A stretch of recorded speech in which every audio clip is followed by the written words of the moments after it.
Voici le premier point pour conserver une nouvelle saison, pour conserver une bénédiction, pour conserver une élévation. Si tu achètes un fruit, si tu ne le conserves pas bien, il va pourrir. C'est pourquoi on met les fruits dans un endroit précis pour les garder. Si tu fais du jus, tu ne gardes pas un bon endroit, il va fermenter. Être béni, c'est bien. Être élevé, c'est bien. Avoir un don spirituel, une onction, l'argent, tout ça, c'est bien, mais il faut savoir garder la bénédiction. Et l'un des principes pour conserver l'élévation, une nouvelle saison, une bénédiction, c'est l'activité. L'activité. Il faut être en action, il faut être en mouvement. C'est ce que Paul conseille à Timothée. Il lui demande de s'appliquer à la lecture, pas de lire, mais de travailler à lire, de s'appliquer à l'exhortation, de s'appliquer à l'enseignement. Ça, c'est dans le cadre d'un homme de Dieu. Un homme de Dieu que Dieu élève dans le ministère, s'il ne s'applique pas à lire la Bible, il ne s'applique pas à exhorter, à enseigner, il va perdre l'onction, il va perdre la consécration, il va perdre la sanctification. Recevoir la connaissance, c'est bien. Recevoir l'onction, c'est bien. Mais si tu ne t'appliques pas à travailler, tu ne continues pas à travailler parce que Dieu t'a oint, Dieu t'a béni, Dieu t'a donné l'argent, Dieu t'a élevé, tout va bien. Si tu ne continues pas à travailler, que ce soit dans le ministère, dans tes affaires, si tu es un sportif, on voit des sportifs, il devient champion du monde et puis il ne fait plus des entraînements. Il devient champion du monde et puis il ne veut plus veiller sur son régime. Qu'est-ce qui lui arrive? Il perd sa première place et il est battu. Être élevé, c'est bien, mais il faut continuer à travailler. Si tu t'arrêtes et tu dis maintenant je me repose, tout va bien pour moi, tu vas te noyer. Et Paul dit à Timothée cela, de s'appliquer, de ne pas négliger le don qui est en lui. Et là, j'aimerais même parler pour les dons spirituels. Si tu reçois un don spirituel, mais tu ne l'utilises pas, tu ne le laisses pas fonctionner, ton don va s'éteindre, il va sécher. Tu as un don de prophétie, il faut prophétiser souvent. Tu as un don de guérison, il faut prier beaucoup pour les malades. Tu as un don de miracle, il faut chercher les cas compliqués et continuer à prier. Si tu as un don spirituel, mais tu n'opères pas régulièrement dans ce don, il va sécher. Il faut continuer à opérer dans ce que Dieu t'a donné. Amen. Ne néglige pas le don qui est en toi et qui t'a été donné par prophétie, par l'imposition des mains de l'assemblée des anciens. Donc quelqu'un peut avoir un don spirituel mais il le néglige. Je vois même des gens qui ont prié beaucoup pour être baptisés du Saint-Esprit. Lorsqu'ils ne parlaient pas en d'autres langues, ils disaient Seigneur donne-moi, je vais parler en langue, je vais parler en langue. Maintenant qu'il a le baptême dans le Saint-Esprit, il ne parle pas en langue. J'ai remarqué que beaucoup de chrétiens ne parlent pas beaucoup en langue. On parle en langue un peu à l'église, mais à la maison, chez toi, est-ce que tu pries beaucoup en langue? Et moi je vous conseille, si tu vas prier 1 heure du temps, 30 minutes minimum en langue. Si tu vas prier 2 heures, 1 heure minimum en langue, parce que c'est plus efficace, c'est plus puissant que de prier en français, en lingala et dans les autres langues. Mais est-ce que tu entretiens le don que tu as reçu? Tu chantes. Est-ce que tu continues à travailler ta voix? Tu es écrivain, est-ce que tu continues à écrire? Dans tous les domaines de la vie, il faut continuer à être actif. Si tu cesses d'être actif, tu perds ta bénédiction. Même dans le mariage, tu te maries et puis tu te négliges. Tu te maries, tu ne prends plus soin de toi, tu ne prends plus soin de ta maison. Quand tu étais célibataire, tu veillais sur ton corps, tu veillais sur toi, tu veillais. Une fois que tu t'es marié, tu deviens négligent, tu te laisses aller, tu deviens négligente, tu te laisses aller, tu vas avoir des problèmes dans ton foyer, dans tous les domaines. Tu as une affaire qui commence à marcher, eh bien, il faut continuer à prendre soin de tes clients, bien les recevoir. J'ai vu des gens, lorsque leur restaurant est encore jeune, ils sont là très bien avec les clients, très réceptifs. Ils viennent, est-ce que c'est bon? Est-ce que c'est bon? Et le sel est bon. Une fois qu'ils ont beaucoup de clients, eh ben, tu t'assieds comme tu veux, tu peux poireauter pendant 30 minutes. Ils ne sont pas au courant et qu'est-ce qui se passe? Ils perdent le succès. Chaque fois que tu réussis, continue à travailler. Amen. Continue à travailler. Des fois, j'observe les marques comme Coca-Cola et tout le reste, Vodacom, RTL. Ils ont déjà beaucoup d'abonnés, ils ont tout. Mais tu vas voir, il y a toujours la publicité. Coca-Cola, toujours publicité. Vodacom, toujours publicitaire tel. Mais pourquoi ils ne se satisfont pas? Parce que si tu arrêtes de bosser, tu vas échouer. Amen. Hein? Ce n'est pas parce que tu as réussi que ton succès va rester permanent. Il faut l'entretenir. Amen. Hein? C'est pourquoi même vous remarquez, lorsque une maison au Congo, tu vois, on finit de la construire, elle est pimpante. Repasse par là après une année. Hein, les murs sont sales, tout est bizarre. Pourquoi? Parce qu'on pense que on a construit une grande bâtisse, elle prendra soin d'elle-même, alors qu'il faut continuer à l'entretenir, il faut balayer, enlever les toiles d'araignée, il faut veiller, il faut repeindre. Souvent, nous perdons parce que nous arrêtons de travailler et nous cessons d'être dans l'activité. Lorsque tu arrêtes de bouger, tu meurs. Lorsque tu arrêtes de bouger, tu te noies. Lorsque tu arrêtes parce que tu es arrivé, tu te noies. Même côté études, tu peux avoir fini tes études avec une grande distinction. Mais si tu ne continues pas à lire, tu vas tout oublier. Tu vas parler de ton diplôme, tu vas parler de ta licence, mais quand on va te tester, on va sentir que tu n'as plus rien dans la tête parce que tu ne lis plus. Je connais des gens, depuis qu'ils ont eu leur diplôme, ils ont jeté les notes, ils ne réalisent plus, ils ne veulent plus se cultiver. Eh bien, un jour, on voudra te donner un travail, mais peut-être que le travail viendra après 3 ans que tu aies fini tes études ou 5 ans après que tu aies fini tes études et tout d'un coup on se rend compte que tu ne connais pas, tu as oublié la comptabilité, tu as oublié pourquoi? Parce que tu as arrêté de travailler. Une fois j'ai regardé la carrière d'un grand footballeur, je crois Maradona, il est déjà décédé, alors qu'est-ce qu'on a remarqué? C'est que lorsqu'il était en train de jouer, il veillait sur sa ligne, il travaillait fort et après qu'est-ce qu'il a fait? Il s'est laissé aller et il a commencé à grossir. Il a commencé à se fumer, il a commencé à se droguer, il a commencé à prendre l'alcool et il a fini malade alors que c'était un grand sportif. Pourquoi? Il a arrêté de travailler. Lorsque tu atteins un niveau spirituel, ne dis pas maintenant je ne vais plus prier, je ne vais plus lire la Bible. Il faut continuer à jeûner, il faut continuer à prier, il faut continuer. Dieu t'utilise, tu dois continuer à le chercher. Il faut continuer à être actif. Lorsque tu n'es pas actif, tu vas perdre ce que Dieu t'a donné. Tu vas descendre et tu te retrouveras au plus bas. Occupe-toi de ces choses. Paul demande à Timothée d'être occupé. Ce sont les personnes occupées qui gardent la bénédiction. Les personnes oisives perdent la bénédiction. L'oisiveté est parmi les portes du péché. Les personnes qui ne font rien pêche facilement parce que lorsque tu travailles, qu'est-ce qui se passe? C'est que ta pensée est concentrée sur ton travail, ta pensée est concentrée sur tes projets. Mais lorsque tu ne fais rien, ta pensée sera occupée par des distractions et par le péché. C'est pourquoi David a péché.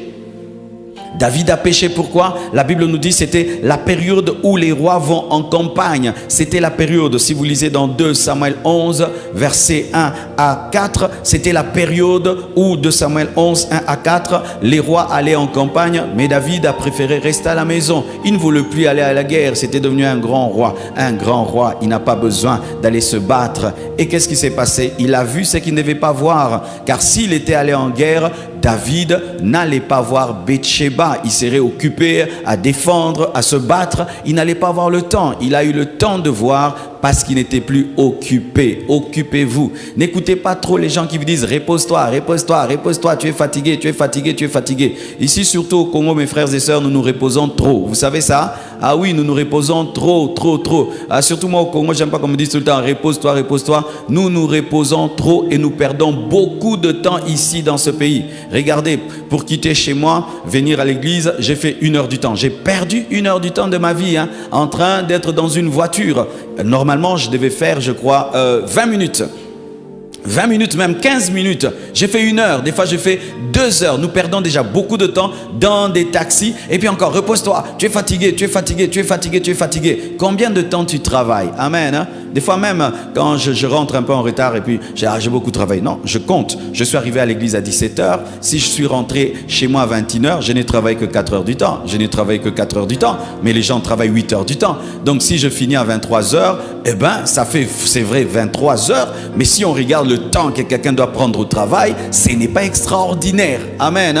Ce n'est pas extraordinaire parce qu'on travaille au moins 8 heures du temps. Amen. Même si tu es pasteur, tu dois travailler au moins 8 heures du temps. Même si tu es serviteur de Dieu, tu dois travailler au moins 8 heures du temps. Quelqu'un ne peut pas être mécanicien, il travaille plus que toi. Quelqu'un ne peut pas être médecin, il travaille plus que moi. Non, je ne peux pas permettre à un médecin de travailler plus que moi qui suis un médecin de l'esprit. Amen. Hein? Alors il faut pas trop écouter les gens qui te disent repose-toi. Il faut dire j'ai fait quoi pour me reposer? Je suis devenu qui pour me reposer? Qu'est-ce que j'ai abattu comme grand travail pour me reposer? Parce que la plupart d'entre nous, nous avons du retard dans la vie. Alléluia. Donc tu es déjà en retard et on te dit de te reposer alors que tu es en retard. Parce que les gens qui ont ton âge ailleurs, mes frères, ils ont fait déjà des grandes choses, que ce soit dans le ministère, que ce soit dans les affaires, que ce soit dans la politique, dans tous les autres domaines. Alors si toi tu es en mode je me repose, je dors, fais très attention. Moi j'ai besoin de dormir profondément 4 heures du temps, 5 heures du temps, ça me suffit. Amen. Hein? Si je dors 5 heures du temps en profondeur, ça me suffit. 10 heures du temps, je vais mourir. Alléluia. Bosser. Même quand l'église devient grande, travaille comme si l'église vient de commencer. Amen. Hein? Ne deviens jamais un pasteur patron. Ne deviens jamais un pasteur patron. Sois toujours celui qui bosse, celui qui travaille plus que tout le monde. Et le ministère va grandir et grandir encore. Mais si pendant que les autres jeûnent, toi tu manges, les autres sont en culte, toi tu es à la maison, les autres bossent et toi tu ne fais rien, tu vas perdre ton onction, tu vas perdre ton élévation. Si tu es un patron, lorsque ton entreprise avait commencé, tu étais tout le temps le matin. À 6 heures, tu étais là. L'entreprise évolue, tu commences à venir à 12 heures, tu vas perdre ton succès. Et c'est ce qui arrive souvent dans notre pays, des patrons qui sont toujours absents, qui ne travaillent pas et ils communiquent cet esprit de paresse à leurs collaborateurs. Travailler. Alléluia.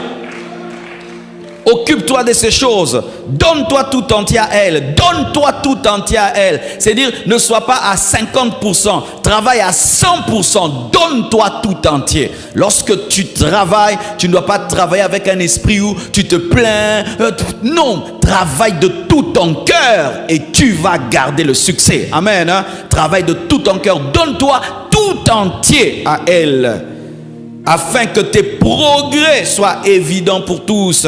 C'est-à-dire que même si tu atteins une nouvelle saison, tu dois rechercher une autre. Même si tu atteins une gloire, tu dois chercher une plus grande gloire. Même si tu atteins un succès, tu dois chercher un plus grand succès. Et pour que tes progrès soient évidents, tu dois travailler à 100%, te donner à 100%. Alléluia.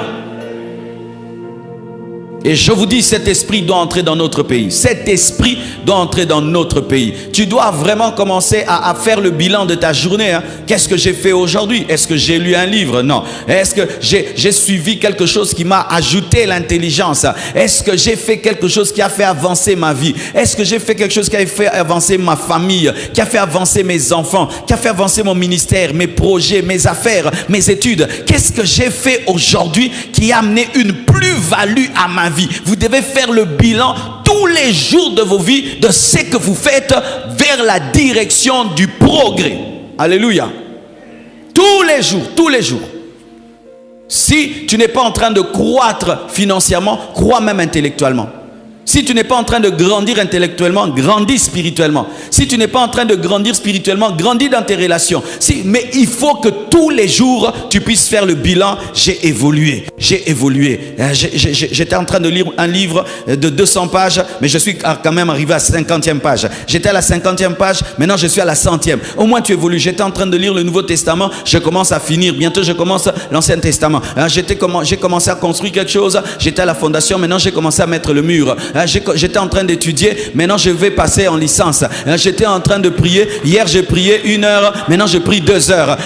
Mais tu dois grandir tous les jours, et tes progrès seront évidents, c'est dire indiscutables. Donne-moi l'amen. Donne-moi l'amen. Ne passez pas votre temps, seulement votre corps, comme je vois certaines filles, seulement son corps. On s'occupe tout le temps de son corps si tu es mannequin. Alléluia. On s'occupe tout le temps de son corps. Si tu es quelqu'un qui vit en tapant les gens, ou tu vis en transportant les choses, ou tu vis de ton corps, parce que le corps aussi peut te faire vivre dans le sport. Mais si ce n'est pas ça là où tu gagnes ta vie, mon frère, il faut plus travailler l'âme et l'esprit. Alléluia. L'âme et l'esprit. Tu peux pas être là, ma soeur, 2 heures du temps devant le miroir. Alléluia. Non, c'est du temps. Et surtout pas un garçon. Surtout pas un garçon. 2 heures du temps. Hein, sœur mamie. Non, frère mamie. Les frères mamies font 2 heures du temps devant un miroir, mais il n'est pas mannequin. Prends du temps, lis des livres et tes progrès seront évidents. Ta manière de parler va changer, ta manière de réfléchir va changer. Écoute des gens qui sont intelligents et ta manière de réfléchir, de penser va changer. Et élargis l'espace de ton influence et ne permets pas seulement que ce soit des gens qui sont autour de toi qui t'influencent. Écoute des gens grands qui vont plus vite et tu iras plus vite et tes progrès seront évidents. Donne-toi tout entier. Alléluia. Alléluia. Dis à ton voisin, arrête de perdre le temps, occupe-toi. Occupez-vous. Si vraiment tu n'as rien à faire, va ranger ta maison, va ranger ta chambre, va repasser les habits, amen, hein? Va nettoyer tes habits, ça va t'empêcher de dépêcher, amen, hein? Au lieu de critiquer les gens, nettoie même les habits, amen, hein? Parce que quand tu nettoies quand même, tu ne parles pas du mal des gens. Quand tu nettoies, tu repasses, mais fais quelque chose, faites quelque chose. Ne peut dormir que celui qui est fatigué de travailler. Quiconque dort sans qu'il soit fatigué, vraiment, il casse le lit. Oui, vous tous qui dormez non fatigués, vous cassez le lit. Pourquoi toi tu dors? Pourquoi tu dors? Pourquoi tu te reposes? Dieu s'est reposé parce qu'il a créé.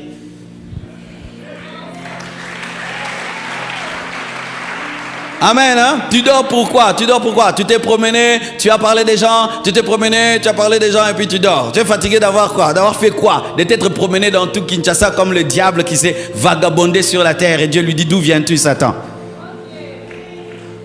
Alléluia. Ça fait du bien quand tu as la fatigue du travail. Ça fait, tu sens vraiment que je suis fatigué, j'ai travaillé. Ah, tu dors. Et ça donne un profond sommeil. Mais le sommeil des paresseux, il est toujours entrecoupé. Pourquoi? Parce qu'il dort avec beaucoup d'énergie. Avec beaucoup d'énergie, donc c'est pourquoi tu tournes. Tu tournes pourquoi? Énergie. Mais c'est quelqu'un qui a travaillé, il dort sans énergie, donc comme un bébé. Et puis il se recharge, demain il décolle encore. Que Dieu te donne d'être actif. Sois actif, sois actif, sois actif et sois actif. Quelqu'un m'a parlé de son ami, il a dit, pasteur, j'ai un ami, lorsqu'il a été arrêté, c'est un monsieur qui a vendu de la drogue. Et quand on l'a arrêté, il s'est donné à faire quoi? À étudier. Et en prison, il a été arrêté, je crois, aux États-Unis, en prison, il a eu une licence. Il est sorti de la prison licencié. Il est malin. Alléluia. Vous voyez même certains prisonniers, quand on l'arrête, il fait du sport. Il dit, comme au lieu de ne rien faire, je fais du sport. Et il sort, il est musclé. Quand même, il a fait quelque chose. Amen. Hein? J'ai vu d'autres prisonniers, il entre là-bas, il commence à beaucoup lire. Certains finissent toute la Bible. Il a fait quelque chose. Mais il y a d'autres prisonniers, il fait que c'est battre. Pourquoi? Il n'a rien à faire. Occupez-vous. Alléluia. Regarde ton voisin, dis-lui, tu as fait quoi aujourd'hui? J'attendais le culte. Comme un pasteur. Toi, tu attendais le culte, non? Ernie. Même moi, ce n'est pas ce que j'ai fait. Amen. Hein? Moi, je n'attendais pas que le culte, mes frères. J'ai fait des choses. J'ai prié, j'ai lu la Bible, j'ai lu un livre, j'ai arrangé aussi des choses, j'ai fait des choses. Et puis aussi, j'ai prié, et puis j'ai préparé aussi la parole. Ça ne m'a pas empêché. Préparer la parole n'empêche pas de faire aussi d'autres choses. L'homme est multisystème. Tu peux faire 10 choses en un jour. Alléluia. 10 choses. Et vraiment prions pour notre pays, qui est plus des embouteillages. Amen. Parce qu'il y a un problème dans notre pays, mes frères. On ne peut pas devenir des grands hommes d'affaires si par jour tu ne peux faire qu'une course. Dans un pays, il faut être capable de faire 4 courses dans une journée. Parce que si tu sors et tu rentres, tu es KO, ça te donne de la lenteur. Il faut que nous ayons la capacité de faire 2 ou 3 courses par jour. C'est pourquoi il faut passer là-bas. Amen. Hein? Oui, il faut qu'on fasse pour les motards leur propre chemin. C'est en train de créer un sérieux problème. Et les hommes d'affaires dans ce pays ont un grand retard. Pourquoi? Parce qu'ils ne peuvent pas travailler au maximum. Parce qu'un homme d'affaires doit avoir au moins 3 ou 4 sorties par jour. Mais si tu sors le matin, tu dois rentrer le soir, c'est tout. Mais il faut que tu sors à 8 h, tu rentres chez toi à 10 h, puis tu ressors encore, et puis, tu as fait 4 courses. C'est pourquoi un homme d'affaires dans ce pays doit développer des programmes la nuit. Avoir des rendez-vous à partir de 23 h, à partir de 22 h, quand la route est dégagée. C'est une stratégie que je vous donne. Amen. Hein? Vous savez que pendant que certains, tout le monde dort, il y a des gens qui font les affaires maintenant. Alléluia. Parce que là, il peut prendre sa voiture, il arrive. Parce que la vitesse donne le succès. La vitesse donne l'argent. Et quand tout est lent, l'argent aussi vient lentement. Ah oui, c'est la vérité. C'est pourquoi tu dois développer un réseau au téléphone. Au téléphone, tu dois être très fort au téléphone. Beaucoup de gens, quand ils ont un téléphone, ils s'amusent avec le téléphone. Le téléphone est une puissance où tu peux régler des choses au téléphone, payer des factures au téléphone, des contacts au téléphone, des réunions au téléphone, des choses au téléphone. Les mégas que tu mets, ce n'est pas seulement pour regarder des vidéos et écouter des chansons. Ça peut changer ta vie. Amen. Hein? Même au téléphone, il faut travailler. Parce que aussi le travail du téléphone, tu as 300 messages dans ton WhatsApp, tu n'as pas lu. Il faut travailler, c'est pourquoi regardez. Lorsque tu lis tous tes messages sur WhatsApp, ton téléphone te dit que tu as eu une activité productive, n'est-ce pas? Mais quand tu es en train de regarder des chansons, ça te dit que tu t'es distrait, n'est-ce pas? Donc répondre aux messages qu'on t'envoie, c'est travailler. Répondre aux mails qu'on t'envoie, c'est travailler. Parce que tu peux recevoir 300 messages et parmi les 300 messages, il y a un message caché qui va changer ta vie. Mais comme tu ne lis jamais, eh ben, il va t'attendre et puis quand tu viens, ce sera trop tard. Alléluia. Travailler. Même quand tu as ton téléphone, que ce soit pour travailler. C'est pour travailler ton intelligence et travailler ton intelligence. Hier, j'ai suivi 2 ou 3 vidéos sur la crypto-monnaie, mes frères. Ben, je ne suis pas allé dans leur conférence, mais j'ai appris beaucoup de choses sur la crypto-monnaie. Beaucoup de choses. Et quand ils parlent vraiment, les anamukilo yo.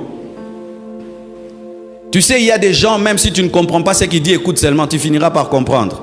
Ça tire les cerveaux vers le haut. Mais oui. Il y a des gens, quand ils parlent, c'est comme s'il est sans pitié. Non, continue seulement à écouter. Tu vas voir ton cerveau commence à comprendre. Parce que Dieu a donné une grande capacité à l'homme. Travaille le cerveau. Amen. Hein? Travaille le cerveau. Donnez-moi la main, je vais parler.